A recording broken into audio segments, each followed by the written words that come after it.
அறிவார்ந்த விஷயங்கள் நம்மளை பக்குவப்படுத்தும் என்பதில் எந்த சந்தேகமும் இல்லை.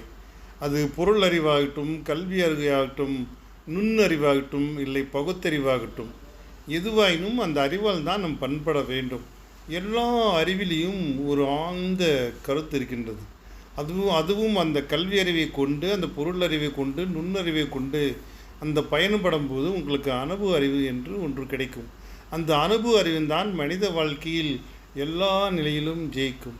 கல்வி அறிவு மட்டும் கிடைக்குமா என்றால் இல்லை. ஒரு முறை ஒரு குரு கேட்டார், அந்த மரத்தில் 100 கிளிகள் இருக்கின்றன, நான் ஒரு கிளியை சுடுகின்றேன், மீது எத்தனை கிளிகள் இருக்கிறது என்றார். சில பேர் 99 என்று பதிலளித்தார்கள். சில பேர் அதில் ஒன்றும் இருக்காது, அந்த சத்தத்தில் பறந்துவிடும் என்கிறார்கள். இதுதான் அனுபவ அறிவு. கல்வி அறிவு 100ல் 1 சென்றால் 99 என்பது கல்வி அறிவு. அனுபவ அறிவு என்பது அதில் ஒன்றும் இருக்காது என்பதுதான். அனுபவ அறிவுதான் நல்ல ஒரு பலனை கிடைக்கும் என்கிறார்கள். அனுபவத்தோடு நீங்கள் கற்றதை அனுபவ அறிவை பயன்படுத்தி வாழ்க்கையில் ஜெயிக்க முடியும்.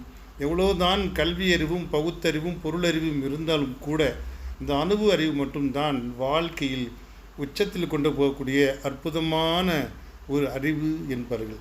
நீங்கள் அனுபவித்து கற்றுக்கொண்டு பெற்றுக்கொண்டு அனுபவத்தோடு பயணப்படுங்கள். அனுபவ அறிவு நீண்ட நெடுங்காலம் நம்மளை ஜெயிக்க வைக்கும் ஒரு அற்புதமான களம் என்பதை புரிந்து கொண்டால் இந்த வாழ்க்கை ஜெயிக்கலாம். சந்தோஷம். வாழ்க வளமுடன்.